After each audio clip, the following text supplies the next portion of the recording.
हमारे लोग अंदर नहीं आने दिए जा रहे, हमें जेल में डाल दिया गया है।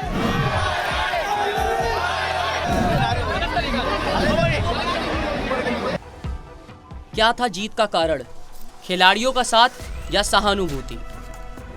हरियाणा की जुलाना विधानसभा के चुनावी मुकाबले में उतरी विनेश फोगाट ने इस सीट पर विजय प्राप्त की है। उन्हें 65,080 मत मिले, जबकि बीजेपी के प्रत्याशी योगेश बैरागी को 59,065 मत प्राप्त हुए थे।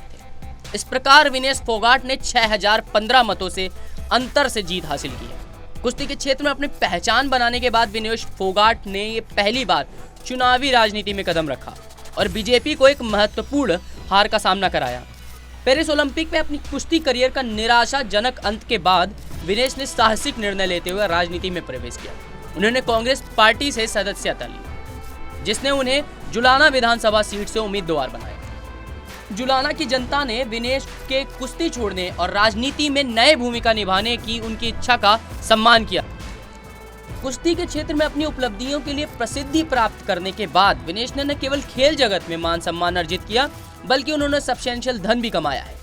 25 अगस्त 1994 को हरियाणा में चरखी दादरी में जन्मी विनेश फोगाट को एक ऐसे परिवार से ताल्लुक रखती हैं जिसमें कुश्ती की परंपरा है।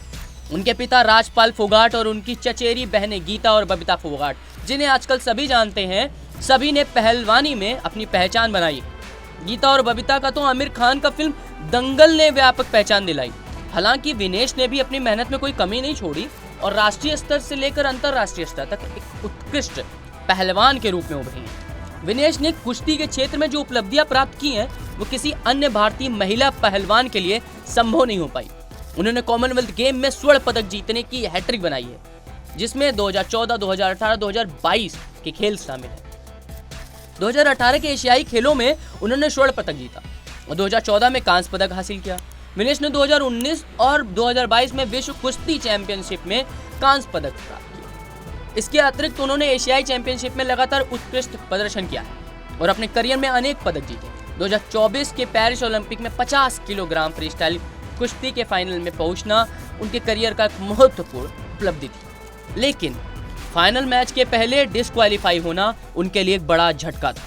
हालांकि वह ओलंपिक पदक नहीं जीत सकी, लेकिन इससे उनकी प्रतिष्ठा पर कोई असर नहीं पड़ा। राजनीतिक करियर चुनने में विनेश ने न केवल ओलंपिक पोडियम पर चढ़ने के अपने आजीवन सपने को त्याग दिया है, बल्कि उन्होंने पितृसत्ता और पूर्वाग्रह में डूबी राजनीतिक व्यवस्था को भी चुनौती दी है। हरियाणा के राजनीतिक पदानुक्रम और पारिवारिक नेटवर्क में पुरुष हमेशा पहले आते हैं, जैसा कि पूरे देश में होता है, जो शायद यह समझा सकता है कि आज भी हमारे पास केवल एक महिला मुख्यमंत्री क्यों है। लेकिन महिलाओं की राजनीतिक सीढ़ी पर चढ़ने के खिलाफ पूर्वाग्रह शायद हरियाणा में और भी गहराई से निहित है। कांग्रेस पार्टी भले ही अभी उनकी लोकप्रियता पर सवार हो, लेकिन अपनी लोकनायक छवि पार्टी राजनीति के संकीर्ण दायरे से परे है।